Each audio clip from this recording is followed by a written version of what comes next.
का कार्यक्रम घोषित करे और सदस्यता को भी इतनी पारदर्शी करे कि वो नीचे तक ये रचना में जाने के बाद अपना काम का फैलाव कराए और उसके बाद अपने चुनाव पहले बूथ पे कराएगी, फिर मंडल में कराएगी, फिर जिले में कराएगी। सदस्यता भी दो तरह की, सक्रिय सदस्यता और सामान्य सदस्यता, और फिर अपने प्रदेश के होते हुए राष्ट्रीय स्तर पर चुनाव कराएगी। और इसीलिए कई पार्टियां हैं हमारे यहाँ। तो देश के अंदर राजनीतिक दल कितने हैं?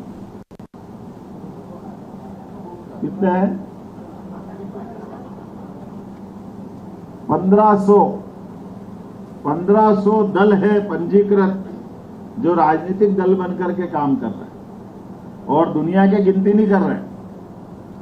दुनिया में कितने मालूम नहीं, 200 से ज्यादा देश हैं, लेकिन सच्चे अर्थों में लोकतंत्र के आधार पर चुनी हुई पार्टी जनता के बीच से व्यक्ति को चुनने में ज्यादा सरलता रहे, और चुनी हुई पार्टी के अंदर का भी नेतृत्व हमारा ही नेतृत्व कि हाँ, आप अंदाज लगा लो। कल मुझे एक बड़े नेता पूछ रहे थे और उन्होंने बात निकाली तो मैं भी उनको बड़ा उस तरह से जवाब दे रहा था। प्रदेश के अंदर हमारी और हमारी विरोधी पार्टी में क्या अंतर है?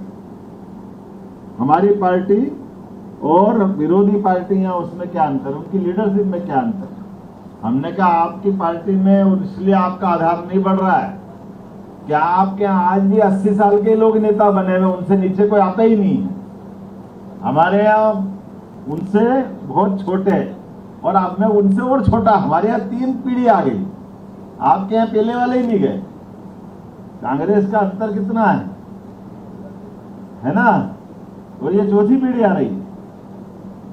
देखो आप, तो ये जो अंतर है कि हमारे यहाँ नए खून की महत्ता है, नए कार्यकर्ता की महत्ता है, काम को सहजता के साथ हस्तांतरित करने की परंपरा है।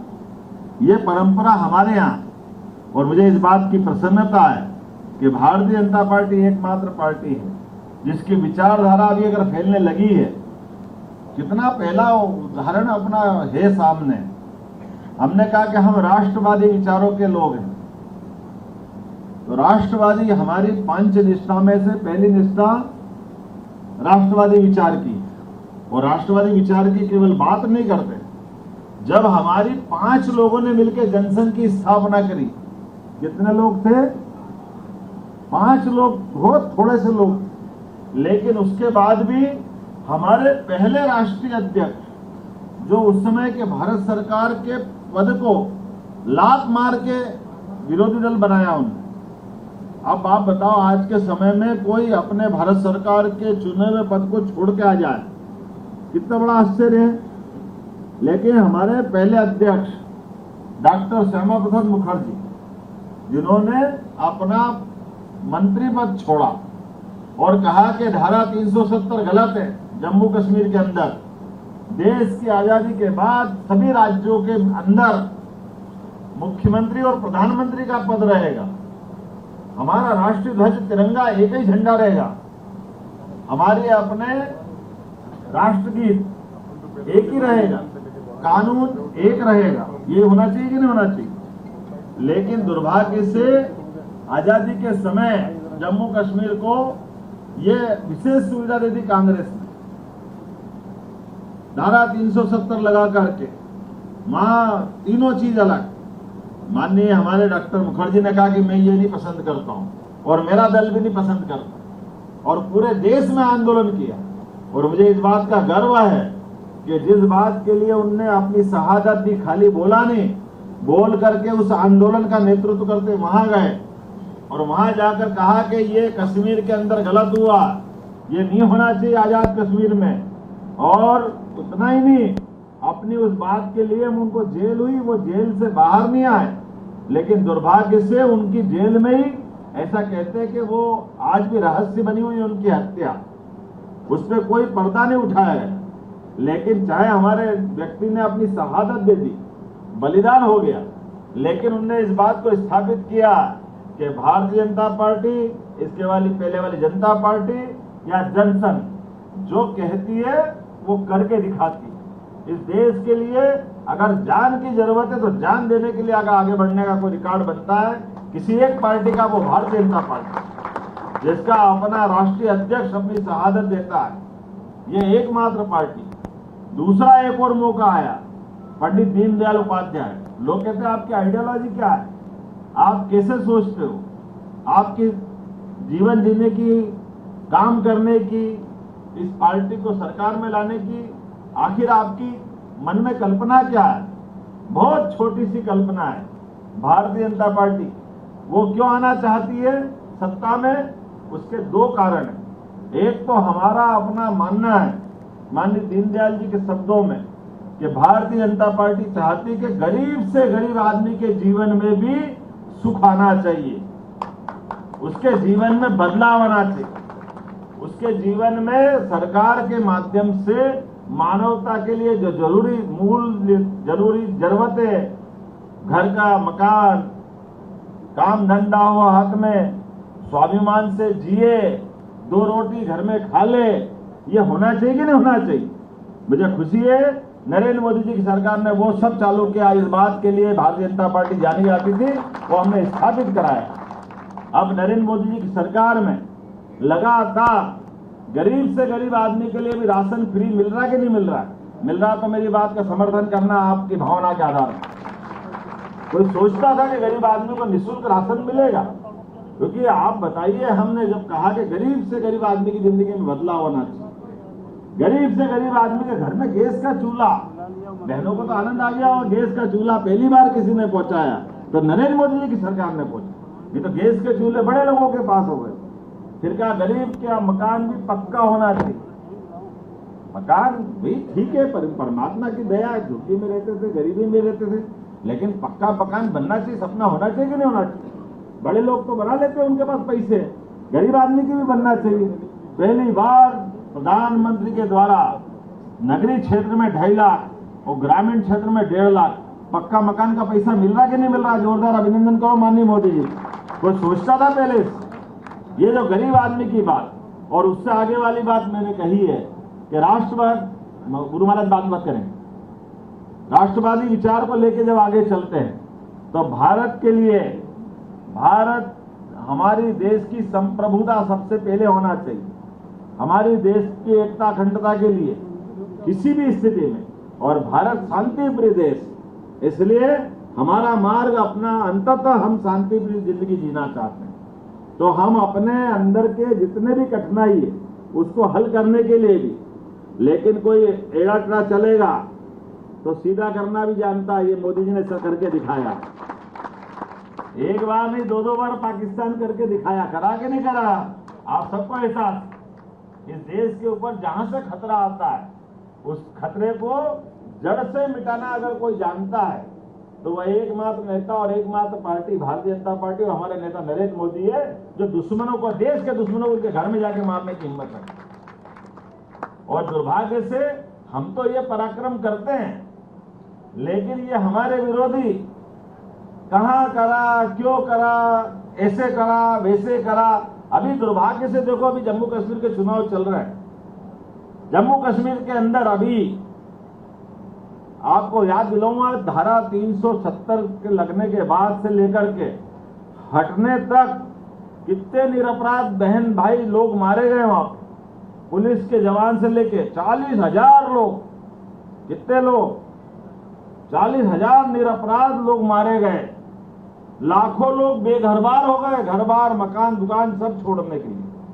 पाकिस्तान बना होगा तो उस समय छोड़ के आना अलग बात, लेकिन अपने देश के अंदर अपना मकान, दुकान, घर छोड़ना पड़े तो डूब मरना चाहिए अपने को। कितनी खराब बात थी। लेकिन कांग्रेस के लोगों को कोई फर्क नहीं पड़ा, उनको कोई लेना देना नहीं इससे।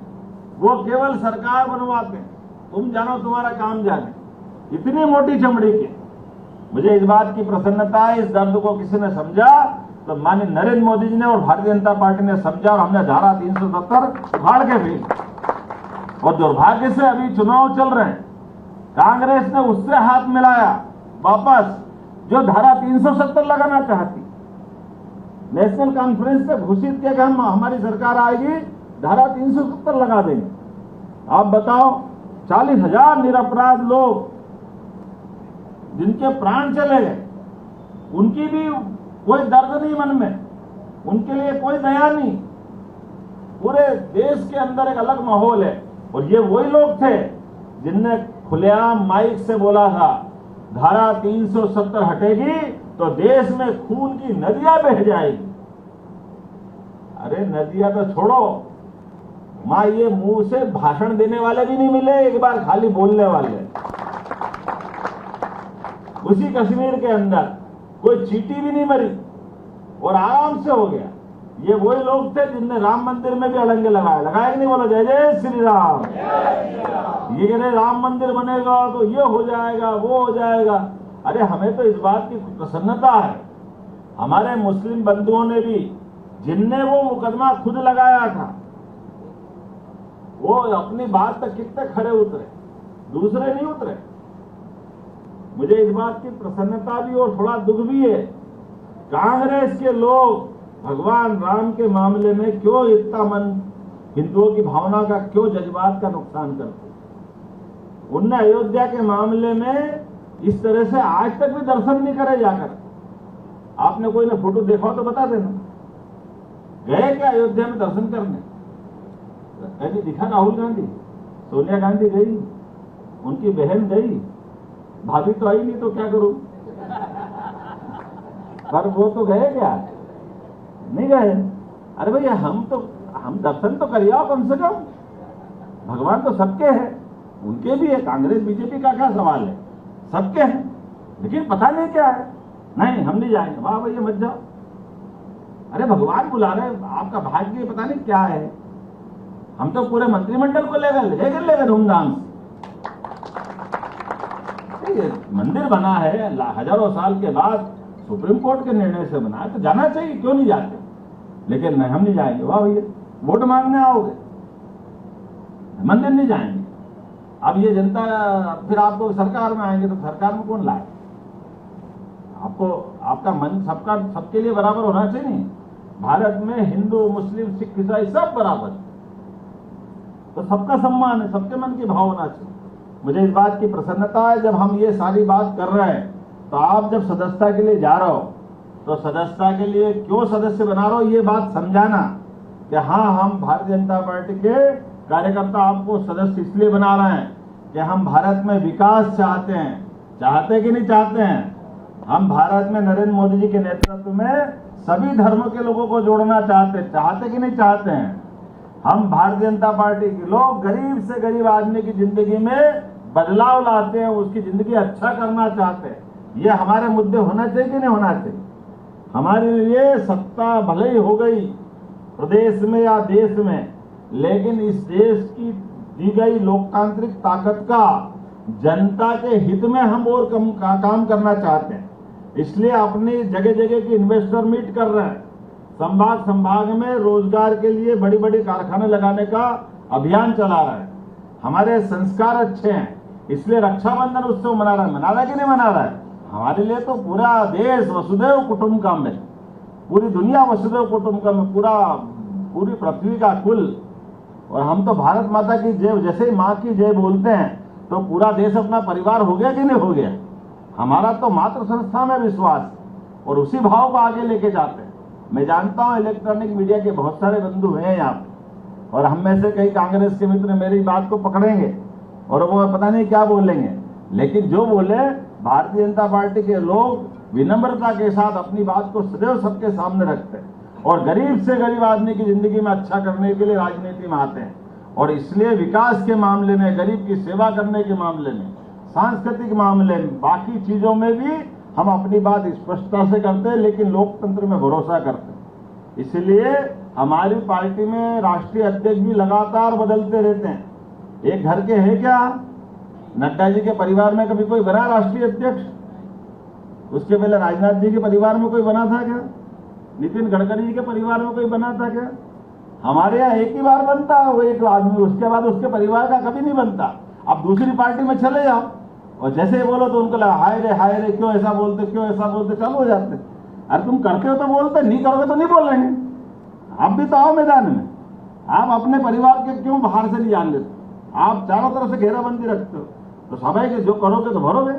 है कि नहीं? ऊपर वाला तो देख रहा कि नहीं देख रहा?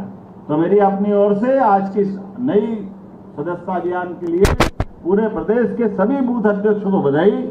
और ये मैं मान के चल रहा हूं कि एक बूथ पे मैं जरूर आया हूं, लेकिन सभी बूथ के कार्यकर्ता अपने अपने स्थान पर 200 सदस्य बनाने के लिए धूमधाम से लगेंगे, जो हमारा दायित्व है। कम से कम 200, लेकिन वैसे तो हमने कहा है इस बूथ पे जितने वोट मिले सबको सदस्य बनाना। लगभग 2.5 करोड़ से ज्यादा वोट हमको मिले हैं, है ना? अपने इसी 2 करोड़ 24 लाख वोट मिले लोकसभा विधानसभा। तो जितने वोट मिले उतने सदस्य हमारे बनना चाहिए। और अभी जो नहीं दे रहे उनको भी बनाओ, अगली बार देंगे। 4.5 करोड़ के आसपास वोटर है। हर वोट देने वाला व्यक्ति भाजपा से जुड़े, ये संकल्प हम करें। बहुत बहुत धन्यवाद। भारत माता की जय।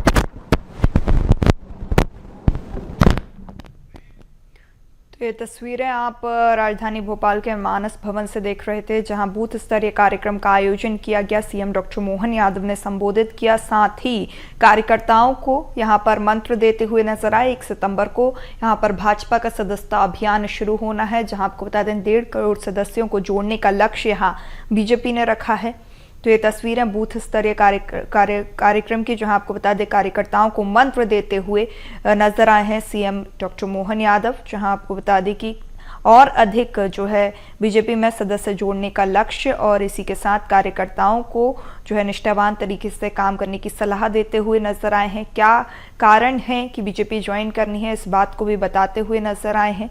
तो ये तस्वीरें बूथ स्तरीय कार्यक्रम की, जहां सीएम डॉक्टर मोहन यादव उपस्थित हुए, कार्यकर्ताओं को संबोधित किया और एक बार फिर जो भाजपा का सदस्यता अभियान है जो 1 सितंबर से शुरू होना है, उसमें और अधिक लोगों को जोड़ने की बात करते हुए नजर आए हैं। 1.5 करोड़ सदस्यों को जोड़ने का लक्ष्य यहां पर बीजेपी ने रखा है। तो एक बार फिर बीजेपी प्रयासरत अपना कुनबा बढ़ाने के लिए, जिस तरीके से विधानसभा और फिर लोकसभा चुनाव में हमने देखा कि बीजेपी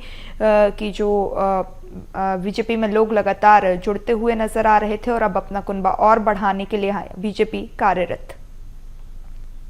तो यहाँ 1.5 करोड़ सदस्यों को जोड़ने का बीजेपी का लक्ष्य, जहां बूथ स्तरीय कार्यक्रम का आयोजन किया गया। सीएम डॉक्टर मोहन यादव जो है इस कार्यक्रम में सम्मिलित हुए हैं, उन्होंने संबोधित किया है, साथ ही कार्यकर्ताओं को यहाँ पर मंत्र देते हुए नजर आए हैं, साथ ही कार्यकर्ताओं को और अधिक लोगों को जोड़ने की बात भी करते हुए नजर आए हैं। इस कार्यक्रम के माध्यम से आपको बता दें, सदस्यता अभियान के माध्यम से अब कार्यकर्ताओं को नई जिम्मेदारी दी जाएगी, जहां नई जिम्मेदारी में और अधिक लोगों को बीजेपी से जोड़ने की बात कही गई है। साथ ही अब जो है परफॉर्मेंस के आधार पर आगे भी कार्यकर्ताओं को जिम्मेदारी दी जाएगी। सक्रिय जो कार्यकर्ता हैं उनको नई जिम्मेदारी संगठन के माध्यम से मिलेगी। इसके अलावा जो निष्क्रिय नेता हैं उनके साथ भी जो है अब आगे की रणनीति तैयार की जाएगी। तो यहाँ पर बूथ स्तरीय कार्यक्रम और यहाँ पर मानस भवन में इस कार्यक्रम का आयोजन, जहाँ 1 सितंबर से आपको बता दें बीजेपी का भाजपा सदस्यता अभियान शुरू होना है, और इसी कड़ी में यहाँ कार्यकर्ताओं को मंत्र देते हुए सीएम डॉक्टर मोहन यादव नजर आए हैं। 1.5 करोड़ की सदस्यता का टारगेट यहाँ पर बीजेपी ने मध्य प्रदेश में रखा है।